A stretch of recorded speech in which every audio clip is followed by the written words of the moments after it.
අද දවසේ මාත් එක්ක සම්බන්ධ වෙලා ඉන්නවා මගේ ක්ලාස් ඇවිල්ලා දැනට කොළඹ විශ්වවිද්‍යාලේ පළමු වසරේ ඉගෙන ගන්න අතිදක්ෂ දරුවෙක්. එයා 2023 A level විභාගයෙන් මාතර දිස්ත්‍රික්කයේ A3ක් අරගෙන කොළඹ විශ්වවිද්‍යාලයට සිලෙක්ට් වුණා. මට හිතුණා ඒ දරුවා සම්බන්ධ කරගෙන එයාගේ අත්දැකීම් අපේ උසස් පෙළ කරන අනිත් දරුවන් එක්ක ෂෙයා කරගන්න. දැන් මේ මාත් එක්ක ඉන්නේ තරුෂි. ඉතින් කොහොමද පුතේ? ගොඩක් හොඳින් ඉන්නවා සර්. මේ දවස්වල අපිට කැම්පස් පටන් ගත්තා. දැන් දවස් කීයක් වගේද? දැන් දවස් 10ක් විතර වෙනවා කැම්පස් පටන්ගෙන. අපිට පළවෙනියටම තිබ්බේ එක්සෑම්. IT සහ මේ ඉංග්‍රීසි එක්සෑම් ටික තිබ්බේ. ඊට පස්සේ දැනට ඔන්ලයින් වලින් තමයි අපිට උගන්වන්නේ. ඒ වැඩට කටයුතුත් කරගෙන හොඳින් ඉන්නවා ඉතින්. කැම්පස් ගියේ කාත් එක්කද පළවෙනි දවසේ? පළවෙනි දවසේ ගියේ අම්මත් එක්ක ගියේ. මේ කලියුත් කියලා තිබ්බේ අම්ම එනවා කියලා කොහොමද? මේ ඉතින් අම්මත් එක්ක ගිහිල්ලා ආවා. හරි. එතකොට පුතේ දැන් මම ඔයාගෙන දැනගත්තට ඔයාගෙන අනිත් අය දන්නේ නැහනේ. ඉස්සෙල්ලා ඔයාගෙන පොඩ්ඩක් කියලා අපි පාඩම් කරපු විදිය, කැම්පස් ගියපු විදිය, අනාගතේ මොකද්ද කරන්නේ ඒව කතා කරමු. ඉස්සෙල්ලාම කියන්න ඕන මගේ නම ආර් තරුෂි ශාවින්දි. මම 2023 A level batch එකේ. මට A3යි රිසල්ට් එක. මම කලා විෂය ධාරාවෙන් තමයි A level කරන්න බලාපොරොත්තු වෙන්නේ. ඉතින් මම කලා විෂය ධාරාව තෝරගත්තා. මේ මොකද්ද ඔයා කරපු සබ්ජෙක්ට් තුන? මම සබ්ජෙක්ට් කරේ ජෝග්‍රෆි, පොලිටිකල්, සිංහල. A3යි. A3යි. දිස්ත්‍රික්කෙ කීයද? 111. එතකොට ඔයා හිතුවද දැන් ආර්ට් කරන ගොඩක් අයගේ බලාපොරොත්තුව පේරාදෙණිය කොළඹ ජපුර. එතකොට ඔයා ඇයි කොළඹ සිලෙක්ට් කරේ? ඇත්තම කිව්වොත් ඒක අහම්බයක්. මම මේ කොළඹ ටාගට් කරේම නෑ. මොකද මගේ රෑන්ක් එක තිබ්බේ 111. මම හැබැයි පළවෙනියටම දැම්මේ කැම්පස් එක කොළඹ. මේ දෙවෙනියට දැම්මේ පේරාදෙණි. මම හිතුවේ මේ පේරාදෙණි තමයි සිලෙක්ට් වෙන්න කියලා. පස්සේ මේ අර කැම්පස් සිලෙක්ට් වෙන මැසේජ් එක දැක්කම කොළඹ විශ්වවිද්‍යාලය තමයි තේරිලා තියෙන්නේ කියලා. ඒක ගොඩාක් සතුටක් ආවා ඉතින්. ඔව් ගොඩක් අය try කරනවනේ පළවෙනි 100 දෙනා අතර ඉඳලා කොළඹ විශ්වවිද්‍යාලයට යන්න. ඉතින් ඔයාට ඒක නිකම්ම උදව් වුණා. ඒකම උදව් වුණා. ඒක ලොකු සතුටක්. ඒක ලොකු සතුටක්. මගේ වගේම මගේ ගෙදර අයටත් ගොඩාක් සතුටක් ඒක. ඒතර දැන් ඔයා A level කරද්දී දැන් A level වලට ආවෙම කලා විෂය ධාරාව තෝරගෙන හොඳ O level රිසර්ච් එකක් තිබුණා. කැම්පස් යන්නම බලාපොරොත්තු වෙන්න. ඔව්. ඇත්තම කිව්වොත් මම පළවෙනියටම කියන්න ඕන පළවෙනියටම පටන් ගත්ත දවසේ කියන්නේ A level වලට ආපු දවසේ ඉඳලම මම තීරණය කරා කොහොම හරි මම කැම්පස් යන්න ඕන කියන අරමුණ තිබ්බා මගේ. මේ කියන්නේ අද පටන් ගත්ත එක අවුරුදු 2කින් ඉවර වෙනවනේ. ඒ අවුරුදු 2ේම කොහොම හරි මම මේ කැම්පස් යන්න ඕන කියන අදිෂ්ඨානෙ තිබ්බා මගේ. ඉතින් මම ඒ වෙනුවෙන් ගොඩාක් කැප වුණා. ඒත් ඔයා මුලින් ඉඳන්ම මගේ පන්ති ආවද? ඇත්තම කියනොත් මම සර්ගේ පන්ති ආවේ කියන්නේ අවුරුද්දේ මැද හරියේ වගේ. පළවෙනි අවුරුද්දේ මැද හරියේ මාස 6ක් විතර ගියාට පස්සේ මං ආවේ. පළවෙනි දවසේ එද්දි මේ පොඩ්ඩක් ගැස්සුණා. මම සර් අඳුරන්නේ නැහැ කවුද වයසයිද කියලා දන්නෙත් නැහැ මම. වයස ගුරුවරයෙක් කියලා. මේ පළවෙනියට මම ඉන්නොත් නළුවෙක් වගේ සර් කෙනෙක්. ඊට පස්සේ මේ පළවෙනි දවසේම මගෙන් ප්‍රශ්නයක් ඇහුවා සර්. මන් දන්නේ දැන් මේ කියන්නේ අනිල් ළමයි කොහොම උත්තර දෙනවද කියලා. ඒකට ඔයා කලින් පන්තියට ගිහින් තිබ්බද? ඔව් මං කලින් පන්තියකට ගිහිල්ලා මට පොඩ්ඩක් අතපස වුණා කියන්නේ ඒක පොඩි මිස්ටේක් වුණා. ඒක නිසා මම මේ සර්ගේ ක්ලාස් එක හොයාගෙන ආවා. සර් එක කතා කරා කොහොම හරි මට පාඩම් 3ක් විතර මගේ ඇරුණා සර්ගේ. ඊට පස්සේ මම සර්ගෙන් අහලා මාදර ක්ලාස් උත් ආවා සර්ගේ. ඇවිල්ලා ඒ ටික කවර් කරගෙන. රිසර්ච් ආවම ඔයාලට ජෝග්‍රෆි වලට ඒක තිබුණා. එතකොට මේ දැන් ඔයාගේ A level ජීවිතේ ඔයාට වැඩිපුරම ඔය ගමනෙන් සපෝට් කළේ කවුද? ඇත්තම කිව්වොත් ගොඩක් අය සපෝට් කරා. හැබැයි මම්ම තමයි මටම සපෝට් එකක් කරගත්තේ. ඒක ගොඩක් හොඳයි. ඔව්. ඒ කියන්නේ මමම තේරුම් ගත්ත මේ මම්ම තමයි මේක කරගන්න ඕන. මොකද මගේ අනාගතේට අනිවාර්යෙන් මගේ ඉගෙන ගැනීම තමයි ප්‍රධානම. මොකද අපිට ලොකු සල්ලි නෑ. ඉතින් කොහමද ඉගෙන ගැනීමෙන් තමයි ඉස්සරහට යන්න ඕන. මම තව දෙයක් කියන්න ඕන. මොකද මට වැඩිපුරම මේ මම ඉගෙන ගන්න ඕන කියලා මට තේරුණේ මොකද මගේ තාත්තා නැහැ. තාත්තා නැති වුණා 8 වසරේදී හරියටම. මේ තාත්තා නැති වුණා. එතකොට මට ඉතින් ඒක ෂොක් වුණා. ඉතින් තාත්තගේ එකම බලාපොරොත්තුව තිබ්බේ මාව කොහොම හරි ඉගෙනීමෙන් ඉහළට යවන්න. ඉතින් ඒක තමයි මට ගොඩක්ම හයියක් වුණේ. එතකොට දැන් ඔයා මේ දැන් A3ක් ගන්නවයි කියන්නේ පුතේ ලේසි පහසු වැඩක් නෙමෙයි. මොකද විශාල ප්‍රමාණයක් ජෝග්‍රෆි ලියනවනේ. දැන් ඔයාලයි අවුරුද්දේ මට මතක හැටියට 48000ක් විතර ජෝග්‍රෆි කරලා තිබුණා. ඒතර ඒ සාමාර්ථ තිබුණේ 3000 ගණක් වගේ. ඒතර ඒකෙන් එක ළමයෙක් වෙනම කියන්නේ දක්ෂයෙක්. සහ අනිත් සබ්ජෙක්ට් වලත් එහෙමයි. ඒතර ඔයා පන්තියට පරක්කු වෙලත් ඇවිල්ලා ඒ වැඩ ටික කොහොමද කළමනාකරණය කරගෙන ලකුණු 75කට වඩා ගියේ? මම ඉස්සෙල්ලාම කියන්න ඕන මම පාඩම් කරපු විදිය.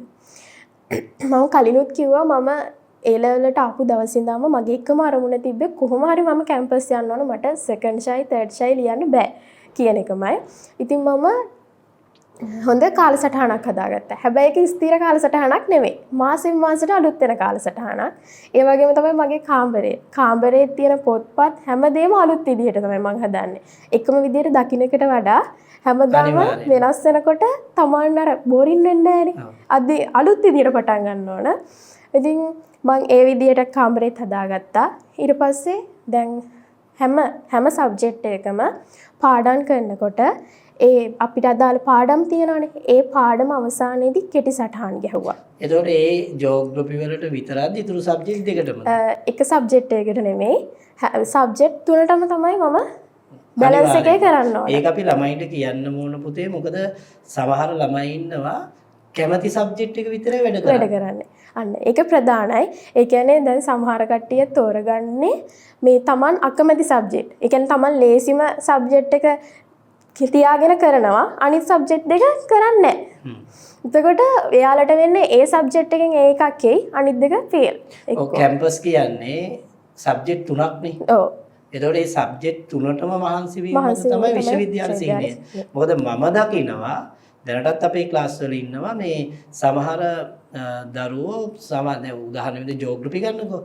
එහෙම වැඩ කරන ළමයි ඉන්නවා. හැබැයි මම නම් කියනවා ජෝග්‍රෆි මම පන්ති ප්‍රසිද්ධියත් කියනවනේ. ජෝග්‍රෆි විතරක් වැඩ කරලා කැම්පස් යන්න බෑ. බෑ. කවදාවත් බෑ ඒක නම. කරන්න බෑ. සබ්ජෙක්ට් තුනම බැලන්ස් කරන්න ඕන. කාලසටහන හදාගනිද්දිත් දැන් සමහර අය ජෝග්‍රෆි වලට පැයක් දෙනවා. අනිත් පැය එහෙමනේ. මම නම් කාලසටහන හදාගත්තේ උදේ වරුවේ ජෝග්‍රෆි නම් හවස් වරුවේ සිංහල. ඒකත් රෑ වරුවේ ආයි පොලිටිකල්. දැන් ඊතුරු කාල ටිකේ තමයි මම පේපර්ස් කරන්නේ. පළවෙනි අවුරුද්දේ මම සර්වත් මගෙන් අහලා දෙනවා පාඩම් කරනව නේද තර්ජි කියලා. ඉතින් මම නම් උදේ 4ට නැගිටිනවා. 4ට නැගිටලා 12 වෙනකන් වැඩ කරනවා. පළවෙනි ටිකේ. දැන් ඕක අපිට අවසානට යද්දි පොඩ්ඩක් අර මේ ස්ට්‍රෙස් එකත් එක්ක අමාරුයි. සහ මේ සබ්ජෙක්ට් තුනේම කොටස් එකතු වෙනවනේ. එකතු වෙනවනේ. ඒ කියන්නේ දිනෙදාම පාඩම් කරන්න ඕන. දැන් අර මේ දැන් ඒකේ වාසිය තමයි හැමදාම පාඩම් කරන එකේ මේ ඒ කියන්නේ විභාගෙට මාස ගාණක් තියෙද්දි තමන්ගේ මනස මේ රිලැක්ස්. මොකද මම ඒ ටික පාඩම් කරලානේ තියෙන්නේ. එතකොට මට තියෙන්නේ ෂෝට් නෝට්ස් එක බලලා නැවත මතක් කරගන්න විතරයි. මම නම් කරේ ගොඩක්ම පේපර්ස් කරපු එක. සර්ගේ පේපර්ස් කරා. එතකොට දැන් ළමයි හිතන් ඉන්නවා මේ එක පාඩමක් එක සැරයක් කියවුවම තමයි පාඩම් කරන්න කියලා. ඒක නම් කවදාවත්ම වෙන්නේ නැහැ. මම කරපු දෙයක් තමයි මට බැරි පාඩමක් හෝ ලේසි පාඩමක් හෝ මම තනියම ඉගෙන ගත්තා. ඒ කියන්නේ සර් උගන්වනවා වගේ මමත් තනියම උගන්වනවා. ළමයින්ට වයිට් බෝඩ් එකක් තියාගෙන උගන්වනවා. ඒ කියන්නේ ඒක පාඩම් කරන එකට වඩා මම හිතන්නේ ඒක තමයි වැදගත්ම දේ. ඒ කියන්නේ දැන් මම අවුරුදු 14ක් විතර මේ වෙනකොට ජෝග්‍රෆි උගන්වනවනේ. හැබැයි මම මේ අවුරුදු 14ෙම ස්ටේජ් එකේ පොතක්වත් බලන්න නැතුවනේ උගන්වන්නේ. හැබැයි ඒක පළවෙනි අවුරුදු වලට වඩා දැම්මට ලේසි. ඉස්සරහට තවත් ලේසි. ඉස්සරහට තවත් ලේසි. මොකද අපි මේ බෝඩ් එකේ කියලා දෙනනේ කරන්නේ. ඒකට අපිට ඒක මතකයි. ඉතින් ඔයාලා ගෙදර ගිහින් අපි වගේම එක්ක මම අනුකරණය කරනවා, එක්ක සිංහල සර් අනුකරණය කරනවා. එහෙම කරනව නම් ඒ ළමයට ඒක අනිවාර්යයෙන්ම ඔළුවේ තියෙනවා. ඔළුවේ තියෙනවා. කවදාවත් ඒක අමතක වෙන්නේ නැහැ. ඔයත් ඒක කළා. කරා. මත් ඒක කරා. එතකොට දැන් ඒවයි ප්‍රතිඵලය විශ්වවිද්‍යාල සීනි යථාර්ථයක් පත් වුණා. ඒ ලෙවල් කාලේ මේ ගොඩක් ළමයි අසරණ වෙන තැනක් තමයි එයාට හම්බ වෙන යාළුවෝ. එතකොට දැන් ඔයා ඒ තුනක් ගත්ත කොහොම හරි කැම්පස් ගියානේ. එතකොට ඔයත් එක්ක පන්ති හිටි යාළුවෝ ටිකක් මට මතකයි. ඒ යාළුවෝ ඔයාට සපෝට් කර විදිය සහ එයාලා කැම්පස් සිලෙක්ට් වුණාද නැද්ද? ඇත්තම කිව්වොත් මම ගොඩක්ම යාළුවෝ ආශ්‍රය කරන්නේ නැහැ. කියන්නේ මගේ ළඟින්ම පොඩි දෙනයි තියාගන්නේ. හැබැයි හැමෝටම කතා කරනවා. විශ්වාසයි උනාට මේ කලින් සිදුවීම් එක්ක මේ මම පොඩ්ඩක් යාළුවෝ සීමා කරලා තියෙන්නේ. කතා කරනවා හැමෝමත් එක්ක. උනාට මගේ ළඟින් ඉන්නේ යාළුවෝ කීප දෙනෙක්. බොක්කවල් කීප දෙනයි ඉන්නේ. මේ සර් ඇහුවා කැම්පස් ගියාද කියලා ළමයි ටික. සර් ක්ලාස් එකේ හිටියේ ළමයි 3 දෙනයි. එකට මමයි තව ළමයි දෙන්නයි. අපි 3 දෙනාම කැම්පස් සිලෙක්ට් වුණා.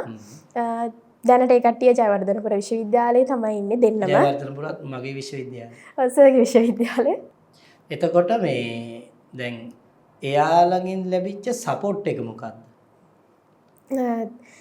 ඇත්තම කිව්වොත් අපි 3 දෙනාම එකටම වැඩ කරා.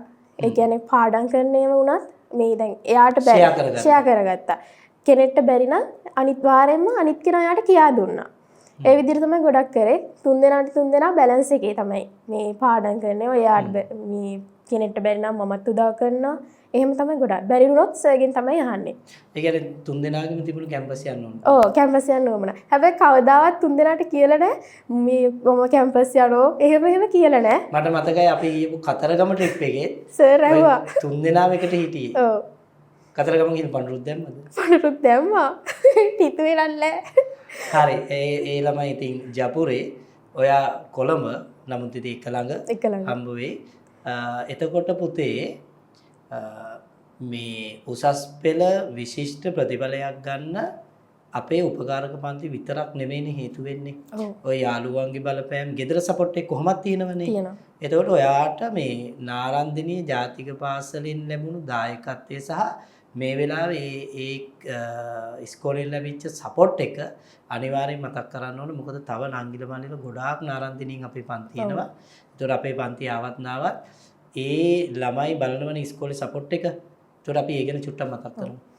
මගේ පාසල මාරනාරන්දිනී ජාතික පාසල මම කලිනුත් කිව්වා ඔයාලට. ඇත්තම කිව්වොත් ඉස්කෝලෙන් ගොඩක් සපෝට් එකක් හම්බුණා. අපිට මේ අමතර ක්ලාස්, ඒ කියන්නේ ක්ලාස් කියන්නේ ඔයාලා දන්නවනේ මේ ඉන්න සීමිත ප්‍රමාණයට සම්මන්ත්‍රණ දාලා ගොඩක් විෂය කරුණු එක්ක මේ එකතු කරා. ඒ වගේම ප්‍රැක්ටිකල් කරා, ජියෝග්‍රැෆි ප්‍රැක්ටිකල් හැම දෙයක්ම හොඳින් කරා. ගුරුවරු මේ අපිට කියන්නේ අපි දන්නේ නැති දේ වුණත් මේ පන්ති දාලා පොඩිවට කරා. ඉස්කෝලේට ගොඩාක් ස්තුතිවන්ත වෙන්න ඕනේ ගැන. ඒ වගේම තමයි මේ මගේ මේ කියන්නේ ගුරුවරු ටික උගන්වපු ගුරුවරු 3 දෙනා හරිම දක්ෂ ගුරුවරු 3 දෙනෙක්. ඉතින් එයාලත් ආදරෙන් මතක් කරන්න ඕන මම මේ අවස්ථාවේ. මොකද පාසල තමයි ප්‍රධාන මේක ඉතින් පාසල තියෙන නිසානේ අපේ පන්ති වලට ළමයි එන්නේ. පාසලෙන් ජියෝග්‍රැෆි කරලා ඒ ටික අවධාරණය කරන් අපේ ළඟටත් ඇවිල්ලා වැඩි කරගෙන තමයි විශ්වවිද්‍යාලය යන්නේ. එතකොට පුතේ දැන් ඔයාට අපි අනිත් සබ්ජෙක්ට් පැත්තකින් තියමු. එතකොට ඔයාට මගේ පන්තියෙන් ලැබුණු දායකත්වය මොකද්ද? ඒක මම අනිවාර්යෙන් අහන්නේ. අනිවාර්යෙන් අහන්න ඕන. සර් කියන්නේ මට ඉස්සරින්ම පොඩ්ඩක් ළඟ කෙනෙක්, මගේ ඕනම දෙයක් මං කියන කෙනෙක්. ඉතින් ඇත්තම කිව්වොත් විෂය මාලාව ඇතුලේ සර් අපිට සිලබස් එක මාස කිහිපෙ ඉවර කරා උඩදී. ඉතින් ඒ වගේම තමයි මේ ඉවර කළා නිකන් නම් හිටියේ නෑ. රිවිෂන් තිබ්බා අපිට.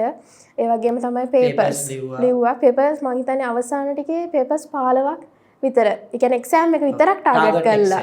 ටාගට් එක්සෑම් විතරක්. ඊට අමතරව මේ පාඩම් දැන් පාඩමක් ඉවර වෙද්දි, මොඩියුල් එකක් ඉවර වෙද්දි අවසානයේ එක්සෑම් එකක් තිබ්බා. ඉතින් ඒකේ හැබැයි ඒක හොඳයි තියෙන එක මොකද මේතකොට පාඩම් වෙනවනේ. ළමයින්ට පාඩම් කරන්න පුළුවන්. ඒ අවස්ථාව MCQ 50 ටියුට්ස් හැමදේම ඒ වගේම අපිට සම්මන්ත්‍රණ පැවැත්වුවා GIS GPS. තව දෙයක් මම උතෙන්දී අහන්න ඕන මේ දැන් අපි ටියුට්ස් දීලා ටියුට් එකනේ CR පොත වගේ තියෙන්නේ. ටියුට් එකේ මොකුත් ටයිප් කරලා නැහැ. ඔයාලට ලියන්න තියෙන්නේ. ඒකට සමහර ගුරුවරු කියනවා ටියුට් එකේ ලියන්න දුන්නට ළමයට මතක නැහැ කියලා. මොකද්ද ඔයා ඒකට කියන්නේ? ඒක නම් සම්පූර්ණ අසත්‍යයක්. මොකද මම එක කියන්න ඕනම දෙයක් සර්ගේ බොරු වැල්වටාරක් නැහැ. මොකද තියෙන්නේ අවශ්‍යම දේ විතරයි. අවශ්‍යම වැදගත් දේ තමයි. මොකද සර් කියන්නේ අලුතෙන් අප්ඩේට් වෙන කෙනෙක්. මොකද ජියෝග්‍රැෆි කියන්නේ අප්ඩේට් වෙන විෂයක්. ඉතින් හැමදේම අප්ඩේට් වෙන නිසා සර්ගේ අලුත් තොරතුරු තමයි මේ හැම ටියුට් එකකම දාලා තියෙන්නේ. වැල්වටාරක් නැහැ. පේපර් මාකින් එකේ ඩිස්කෂන් එකේදී ඔය විදිහට ඔය කතා වෙලා තිබුණා. මොකද ජියෝග්‍රැෆි කියන්නේ පුතේ අපි කියනවා ටයිම් ස්පේස් ඇන්ඩ් ප්ලේස් කියලා. ඒකට ඒක නිසා අපි අලුත් වෙන්න ඕන. ඔව් අප්ඩේට් වෙන්න ඕන. අනිවාර්යෙන් අප්ඩේට් වෙන්න ඕන. අප්ඩේට් නොවි කවදාවත් ජියෝග්‍රැෆි කරන්න බෑ. අප්ඩේට් වෙන්නේ නැත්නම් ඔයාලා අප්ඩේට් වෙන්නේ නැහැ. ඒක තමයි කාරණේ. එතකොට දැන් අර ටියුට් වල ලිව්වම ඇත්තටම මතක නැද්ද? මට නම් ඇත්තම කිව්ව මතක හිටිනවා. මොකද අවශ්‍යම කරුණනේ තියෙන්නේ. මට එක්ක දෙපාරක් තුන් පාරක් බැලුවොත් අනිවාර්යෙන් ඒක මතක තියෙන පොයින්ට්. ඇත්තටම ටියුට් වලින් උගන්වන එක ඉතාම වැදගත් සාධකයක්. මොකද අර අමතර කියවීම අමතර කිරීම මේ අමතර කිරීම කියන්නේ සර්ගේ කොහොමද තියෙන මේ ටියුට් වල අමතරව බලන්න දෙයක් නැහැ. මොකද අපි ඒ ටියුට් එක බලාගත්ත ඒ හොඳටම ඇති. MCQ එකක් ගහගන්න උනත් අනවශ්‍ය වැල්වට ආරම් නැහැනේ. මොකද ඒ ටික බලාගත්ත නම් හොඳටම ඇති. ඔව් අපිට වැදගත් දෙයක් තියෙනවා මම අර ටියුට් වල අමතර කියවීම highlight දාලා තියෙනවා. ඒවා හරි වැදගත්. අර ගුරුවරු කියන්නේ ටියුට් එකක් දෙන්න බැරි වුණාම අර ඒ ගුරුවරු තමයි ඔය මත හදන්නේ. එතකොට ඒකේ හානිය තියෙන්නේ පොතක් පිරෙන්න ලිව්වට වැඩක් නැහැ හිතේ නැත්තම්. හිතට එනවා ටියුට් එකේ ෆොටෝස් ටිකෙන් ඒ ටික ගත්තම. නේ ඒක ඔයාලා වගේ විශ්වවිද්‍යාල ගියපු දරුවන්ගෙන් තමයි ඒක අපි අවධාරණය කරන්න ඕන. මොකද නැත්තම් ළමයා හිතනවා CR පුතේ ලිව්වා විතරයි මතක තියෙන්නේ. ඒක බොරු. අසත්‍යයක්. මම නම් කියන්නේ. නැත්නම් ඒකට ඒකක් එන්න විදියක් නැහැ. එහෙනම් මම කියන්නේ බොරු. ඒකනේ. එතකොට දැන් පුතේ මේ ඔයා විශ්වවිද්‍යාලේ ගියාම ඔයා මේ දැන් කොළඹ යුනිවර්සිටිනේ. ඔයාට ඒකේ ඕනනම් ජොබ් ස්පෙෂල් කරන්න පුළුවන්, වෙනස් සබ්ජෙක්ට් එකක් කරන්න පුළුවන්, අධ්‍යාපන වේදී බීට් වලට යන්න පුළුවන්. දැන් ඔයා මොකද්ද ටාගට් කරන්නේ? මම කැමති සබ්ජෙක්ට් තුනක් තෝරගෙන ඒ තුනෙන් يعني තුනටම බර දාලා වැඩ කරන්න ඕන කොහොම හරි බැච් টොප් හරි වෙලා මගේ ඉස්සරහා ගෝල් එකට යන්න. බැච් টොප් වෙන එක ලේසි වැඩක් නෙවෙයි. ඒක හොඳටම දන්නවා. හැබැයි මොකද කැම්පස් එක කියන්නේ කැපකිරීම ඊළඟට දැන් තියෙනවනේ මේ වෙනත් ඇක්ටිවිටීස් තියෙනවා. ඒවා අපි අනිවාර්යෙන් කරන්න ඕන. හරි කැම්පස් කියන්නේ මේ පොතේ ඉන්න ඕන කියන එක නෙමෙයි. තවත් දෙයක් තමයි දැන් සමහර ළමයි එළවලට ආවම හිතන්නේ අධ්‍යාපනයේම විතරයි කියලා. අධ්‍යාපනයේම විතරක් නෙමෙයි මං කියන්නේ හැමදේම බැලන්ස් එකේ කරන්න ඕන. හැමදේම දැන් ඔයාට එළව කරන කාලේ ෆෙයාර් එකක් තිබ්බද හැමදේම බැලන්ස් එකේ කරන්නේ? රෝන් සයිට් යන්න ගිහිල්ලා හරි මාර්ගෙට වැටුණා. ඒකට යාළුවෝ ගොඩක් උදව් කරා. හැබැයි මම යාළුවෝ ගොඩක් මතක් කරන්න ඕන. රෝන් සයිට් ගියා නම් අද තරුෂි මෙතන නැහැ. නෑ. තරුෂි කියන නාමවත් හොයාගන්න හම්බෙන්නේ නැහැ. උසස් පෙළෙන් ජීවිතේ දිනපු ඔයා නංගිල මල්ලිලාට මොකද්ද කියන්නේ? ඔයා වගේම ප්‍රතිඵලයක් ගන්න තව ඉස්සරහට එන්න. මම නංගිල මල්ලිට කියන්නේ මම කලිනුත් කිව්වා මම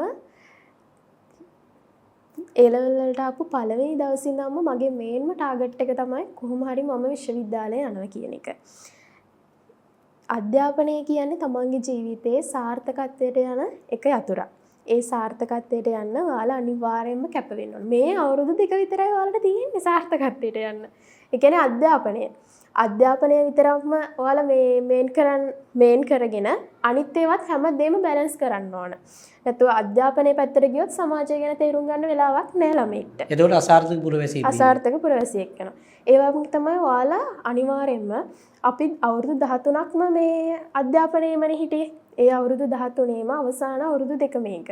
තමන්ගේ දෙමව්පියොත් සතුටු වෙන්නේ කොහොම හරි මගේ දරුවා තමන්ගේ උසස් අධ්‍යාපනයට යවන්න. ඉතින් හැබැයි මම එතෙන්දි පොඩි දෙයක් කියනවා මේ දැන් සමහර අය කියනවනේ මේ දෙමව්පිය වෙනුවෙන් තමයි මම ඉගෙන ගන්නෙ.